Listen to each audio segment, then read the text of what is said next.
Now we know roughly or precisely the design I hope to do, let's plan our process, so our plan of attack. I'll take you through my piece here. I've decided on a design with 2 large painted areas and then stripes, essentially, although they're angled, across the middle of those 2 painted areas, which is over the bare wood. I'll come on to creating the design itself in the masking tape design module, so you'll see me actually laying out the design. But what order am I going to do things in to get myself there? Well, first of all, I plan to fully strip the sides, the doors and the drawers. So I want to get back to the wood for the design here.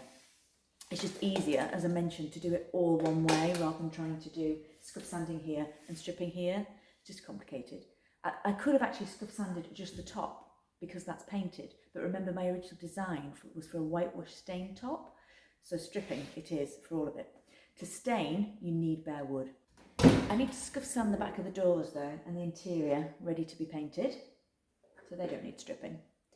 Then for the design itself, I could start it in 3 ways. Taping in the middle, the section at the top, or the section at the bottom. I think it would be risky to do the top and the bottom first, because obviously they're the same colour now, and then the middle, because you might find actually when you come to do the taping in the middle, they don't meet. So starting with the taping was an option, then I could grow the design by painting the top and bottom afterwards evenly. There's really no set order because I don't have overlaps, so I have got a choice, but I choose to start at the bottom because I usually paint the feet and underneath of a piece first. Unless I can get the piece up high, they're going to need to be flipped, so that ideally you want to paint the top last. I tend to paint the inside top while it's upside down at the same time, and the interior I'll do while I'm doing the sides and the top, if it's in the same colour like mine is, otherwise I'll do it afterwards. My usual order of play is painting all the areas and then taping separately afterwards. Whether that's over the wood or not, I'll do that as a separate stage. But this time I have to do some taping first to set up my shape, obviously. As you'll see in the masking off ready to paint demo, I'll show you how I actually do that. The only consideration here, it might change things. If I wanted to stain this wood and I wanted to change the colour of the tone, and I do that before I start painting, it means less taping off. It means that I can do that all the way down the front, and I don't really have to do taping off sections, staining, taping off sections, painting. I can just do the stain all in one go.